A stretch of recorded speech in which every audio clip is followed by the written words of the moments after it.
learned to step back and look at the data, have testing programs wherever possible. The revenue of that VR attraction was much more than the cash box or what it said it was doing.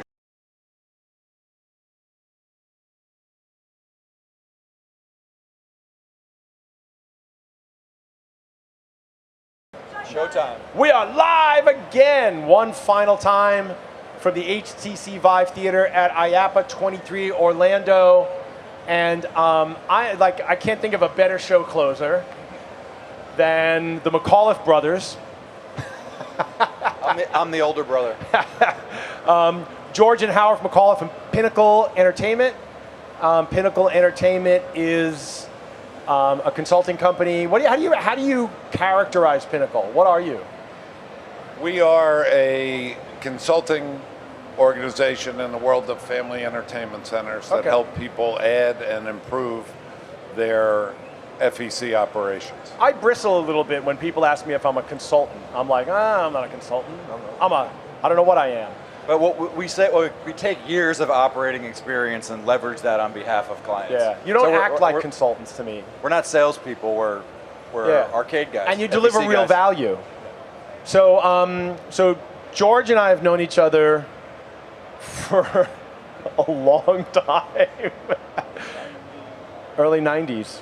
Early 90s. Early 90s. George worked for Edison Brothers Small Entertainment. Yes. And when they were just entering family entertainment, and they became my first customer at LaserStorm.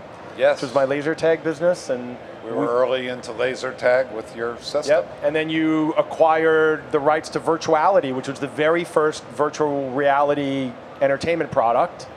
1993. And brought that to America and launched that at this show at the LaserStorm booth, because they couldn't get space because the show was sold out. And they called me up a couple of weeks before and said, Andy Newman or Andy Halliday called me up, and he's like, Bob, I need a favor. And I'm like, you're my only customer. What can I do for you? And we shrunk down our exhibit, and we made room for virtuality, and that was my entry into the virtual reality. I would not be here today if it weren't for you and Edison Brothers bringing virtuality into the market. Wow. Yeah, that's a true statement. Well, that's nice. I'm not sure that's true, but it is true. That is nice. So, so you've got a view of this industry going over, many years, and so we're going to talk today about the current state of it. You guys work with how many locations now do you work with where you get data from them? It's about 100 locations where we get data on a regular basis. And then we work on 15 to 20 new projects a year. Okay, so you're getting data from existing operators, you're talking to operators, you're going to conferences, you have your finger on the pulse of the operating market. And so what I want to do is, rather than have, trample hundreds of operators through the stage, we're going to trust that you guys have that, and that's what I want to extract from you today for everybody. So let's just start with taking the temperature. And this is no bullshit, right? That you guys know me. This is, even though we're in the HTC VIVE booth, we're all committed to making it better and improving. And the way to do that is you have to hear the truth. And so what's the temperature of the operator regarding virtual reality today for the arcade operator? I think the temperature is that they are excited and like VR does not require staff. For the most part, the technicians will complain that they have to maintain it and change cables constantly, and the headsets are expensive, so you get those complaints. For the most part, though, people like those, and for the most part, people do not like VR attractions. We distinguish between VR games where there's no attendant. It's just like, it looks like a regular game. You have a couple of VR headsets, you jump in, swipe your card. So they like those for the most part, and they don't like the manned or staffed VR attractions. A lot of people are saying they don't work and you shouldn't have them. I don't necessarily agree with that. Yeah, and so we had the breakfast on Wednesday, and Andy Bees was saying that he was talking about their 4-player attraction, which they've had since, they've had it for 5-6 years. They've gotten their money, they've gotten a return on investment on it, but it used to do $150,000 a year, and now it's doing less than $50,000 a year. And his thesis, which I challenged, was that it's because so many people are playing virtual reality at home. And my thesis was that they've gotten bored with it and they're not putting as much effort into it as they did when it was new. And he said, yeah, that could be. What do you think is behind the resistance to the attended? Obviously, we had a labor crisis and labor rates went up, but what do you think's behind that resistance to attended VR attractions right now? Want me to take this? Yeah.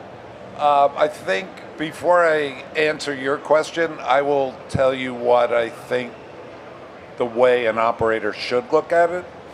I think the resistance is because they don't look at it the way I'm suggesting they should.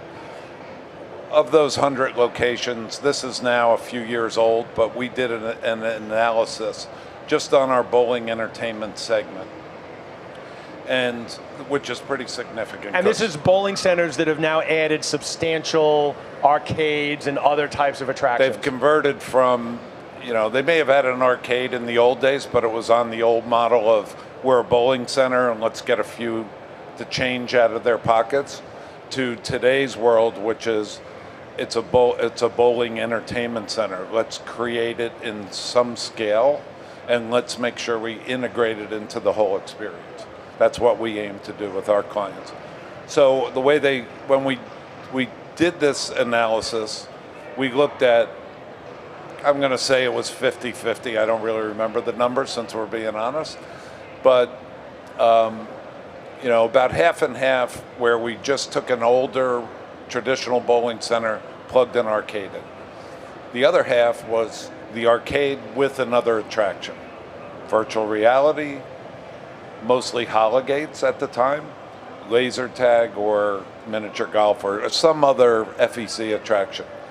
The locations with the FEC attractions on a sales per game per week basis, to try to get a level playing field, twice as the arcade games perform twice as well as those with just an arcade. And conventional wisdom would suggest that the other attraction might have cannibalized that revenue, and what you're saying is it actually multiplied the revenue. If it's an attraction, and I think I steal your quote, I think it was you, that an attraction, something that motivates you to get in the car and put on pants. Yeah, that attraction, what makes it an attraction is it lifts all the rest of the boats. Where while I love unattended VR, and we put them in every project, sometimes 2 or 3, to me, I call it a hybrid attraction. It's somewhere between a game and that Yeah, power. look, as much as I love rabbits, nobody's going to put on pants, get in the car, and go drive to do a 3-minute simulator, right? I mean, it's like, it's got to be more substantial than that. Yeah. No, and we had one very good case study in the early days of Hollowgate. It was a bowling center.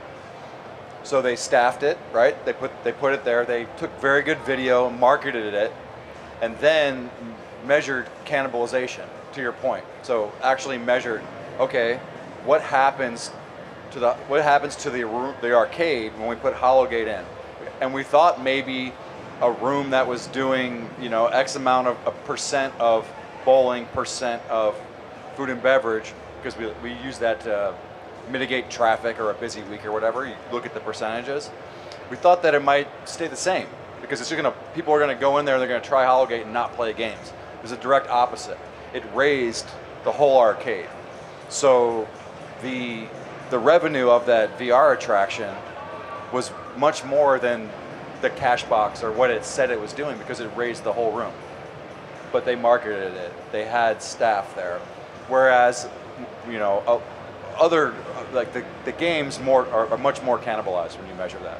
So, like right now we don't have our own facilities to always do this. More people should be doing like real tests to figure out what actually is happening. But that's why I think that there's still a place for these manned VR attractions. The reliability has to get better. All that has to get better. They have to continue to bring new content to new games. There's lots of issues with it. I'm not saying there's no issues, but.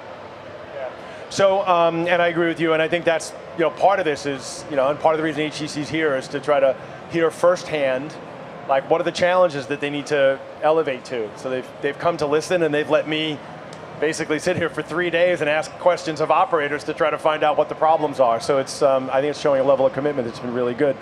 What's the, so you talked about like multiple simulators and an attraction, and I've just heard recently Andretti's, I think it was on, somebody just told me I need to go over there. It was Jan from Virtuix said I need to go over there and look at it and almost do a case study, because what they've done is they've really finally, I've been talking to Eddie about this for years, clustered all the VR together and and made it an attraction. And and I was talking to Denny Renesis from FunLab earlier today in Australia, and he said that all of their locations, they had one simulator, and in their most recent one, which is the biggest, they put Kong, Rabbids, and SpongeBob, and they're seeing people play all three of them.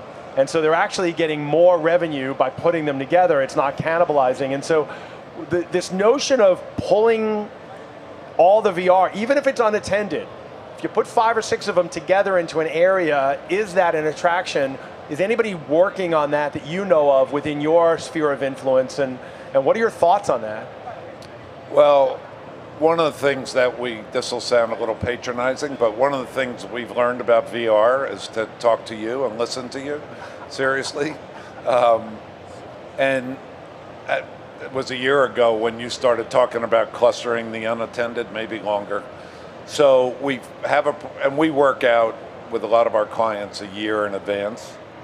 And we have a project opening in November that'll answer that question, because we're doing 4 units and I think we just found the 4th here. And organically, so we always looking at an arcade, right? We would break out redemption games, tickets, ticket redemption games, direct prize merchandisers like claw machines, and where you get the prize straight from the machine, and video games. We like to look at those 3 categories and the percentages. And recently we started looking at VR. So VR has crept up to about 7% on average when it's there. And that includes like VR Rabbids and Kong and things like that. So the percent of sales is growing. And I think measuring what happens when you cluster it will be really interesting. And what about, and so you talked about the different categories, and you guys are big proponents of redemption, and that's one of the areas we don't necessarily agree, though it does make money, and I understand that. What's video been doing? Because to me, like and I don't know how far back you can go from memory, but what's the trend in video, not VR, but just video? Up, is it down, is it flat? You want to go back to 1979? Yeah, we don't have to. Starting with Pong. Yeah. No, but like over the last maybe 5 or 10 years, I don't know what you've got, but yeah, whatever you got, I'm curious. Want me to do this one? Some of it is informed by our, we craft the game mixes for our clients, and the mix is everything. In our opinion, I mean, it's where we deliver a lot of value to the client. It's about 15 to 20%. We're still doing Jurassic Park, which is 10 years old now, I think. 10 years old, probably. It's still the #1 fucking video arcade game. It just keeps going and going. It's it's like Big Bass. We call it the Babe Ruth of redemption games, and I guess Jurassic Park could be that.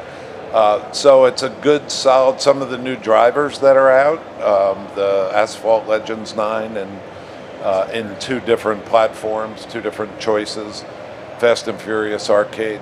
So I think it's steady at, what we see is it's steady at 15 to 20% of sales. And so if VR is coming in there and growing, is it growing at the expense of any of those others, or is it growing the top line, or do you know yet? Great question. As Howard was talking about, that 7 to 8%, which is a good average. It is separate and distinct.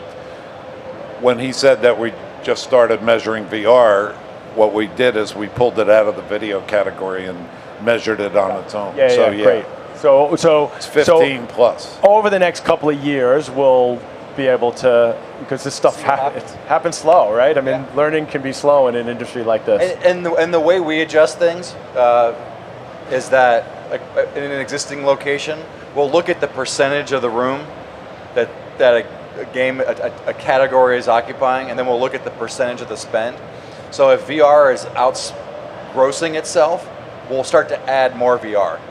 So it kind of earns its way into growth. Because of course, if you go, we have one client that put in 10 VR things, so of course this is higher, but that's. And so, who's got the most VR on your client list, and what's that mix, and what's the result been? Like, that sounds like do you think they overinvested, or? Yeah, well.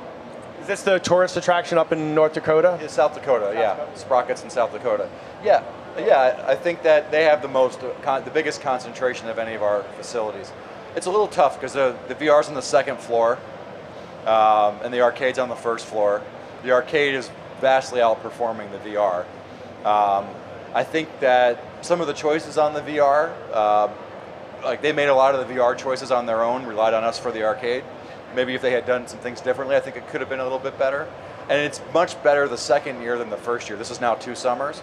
So Sprockets in South Dakota is the biggest concentration I know of. Yeah, and they have really good technical people that can keep it running. Yeah, that's critical. Speaking of technicians, what's you'd mentioned the techs kind of aren't crazy about it because they have to service it and support it, and we know that there's a narrative in the industry that, good technicians are in short supply and everybody's trying to hire them. What's happening in that landscape? Is that just a narrative, or are you actually hearing that from your people on the ground too? Well, also supply chain. It was hard to get new headsets and cables and things for a while there through COVID. So people, even if the technician wasn't complaining, they couldn't get the parts. So that was I think that's getting better. But technicians definitely, it's definitely an issue. And also it's an issue with whoever's looking at the P&L, because it's a relatively expensive part, right? We just had that with someone like you, the parts are high. Yeah, I've seen that. So you've done some research recently where you looked at the VR simulators across a whole bunch of locations, and Rabbids out-earned the other. There's Rabbids, Kong, and Triotech Storm are probably the big 3. I think SpongeBob is fairly new and isn't in as many locations. And this just confirmed to me with the data you shared me something that I've been hearing consistently from distribution, which is that Rabbids out-earns the others by 20 or 30% across the board, and you brought some data that suggested that, and I'm curious what you think why that is. Why do you think that particular product performs better, and what can other manufacturers learn from that? I know the answer to that question. The answer is it makes more money. Because I don't know the answer to that question. What makes a game connect with the player? My batting average is not high, so I've learned to step back and look at the data, have testing programs wherever possible. We have clients with $3 million arcades that can afford to take a risk. So they're usually early into games, so we get that early data, and then we can translate that going forward. Is that the right number, the right differential between Kong and Rabbids? It sounds a little like steep to me. It was in that 20 to 30% going from memory. I have the numbers, I can look it up. Okay. I think that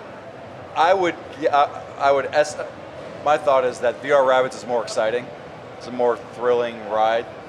I had the guys from LAI today, their creative director, who wasn't around when they developed that game. He's fairly new with the company, but he posed this thing that I found fascinating, which I've already used twice today. I'm going to use it for a 3rd time. He said, when you pull the software out of the cabinet and you put the software on one side of the room and the cabinet on the other side of the room, can you match up the software with the cabinet? And I think Rabbids, clearly you would look at that and you'd know that cabinet is VR Rabbids and you'd plug that in. But the other systems are more generic, almost designed to be platforms, and some of that is a response to operators wanting platforms because they're expensive and they want to know they can get different content, and if one game doesn't work, they can plug something else in. And if you design a King Kong looking game and then you want to put, SpongeBob in it, it's not going to work. It's going to be incongruent. And so I think, LAI really committed to the Rabbids theming with that. And I think that maybe everybody else is hedging their bets a little bit on the content side, and that's the only thing that I can think of. I don't think the IP, and I could be undervaluing the IP from Ubisoft. It's a great IP, but I don't know that the IP is strong enough to warrant that. But can I ask you a question? Yeah. I have a theory with SpongeBob. Creative Works is, handling that distribution, and my theory is because it's two different experiences in the two seats, that it's going to stimulate more repeat play. Yeah, and actually Denny Renesis from FunLab confirmed that today, and when I was asking him about it, he says people play one position and then they want to do the other, and so there's an inherent replayability because one person's driving and the other person's shooting, and then you have the ability to switch, and so yeah, absolutely, and that was part of the design that Major Mega brought to it. I remember their first prototype was at Amusement Expo before the pandemic in 2019. And it wasn't before SpongeBob license was in it. It was just a generic driver shooter, and that was part of their intention. So yeah, yep, spot on. Okay, cool. Dude, that's it. It's 4:23. What else? Any parting words? No, just keep doing what you're doing because we need you to do it. It is still early days. I think you said that Wednesday. And my head, nodded. It's all, the beauty of this industry is change and development, and that's what keeps us excited. And, VR is a big part of that. Yeah, and thank you for being open with data and sharing it and bringing facts and being more analytical, because so much of the people's buying decisions are based on emotion. And so I appreciate that, yeah. Howard? No, I would just say that I think it's a growing industry. From what I'm hearing from some of the best manufacturers, they're investing heavily in R&D for VR. And I think that's important that there's a lot of startups, which is exciting. It's scary for us, for clients, to buy something from a company I don't know. So we always want to see a track record and US support, frankly, for US customers, because someone has to be around when issues pop up. And look, and that's one of the challenges that I've kind of railed against in the industry is they've been so slow to adopt new companies that the companies run out of runway before they've been at IAAPA for enough years. And you see it I remember with Global VR, it was like the first year, the second year, the third year, and people say, oh, you're still here, maybe I'll look at your product after the third year. And we're like, right. And so it's a real challenge for new companies breaking into this industry. But I do think VR feels like it's cracked that a little bit because the factories, the traditional factories were so slow to adopt VR, and VR became hot, and so the only way to get VR was from a new company. And so I think it kind of cracked the door open a little bit for more innovation from these new companies, and now the big factories are having to say, all right, we have to pay attention to this stuff. And Raw Thrills bringing out their third VR product now in 3 years, I think suggests that this stuff's here to stay, and it's just going to keep getting bigger. So. Yep. Yeah, thank you so much. Thank you. Appreciate you and everything you guys do. Thank you. Thank you.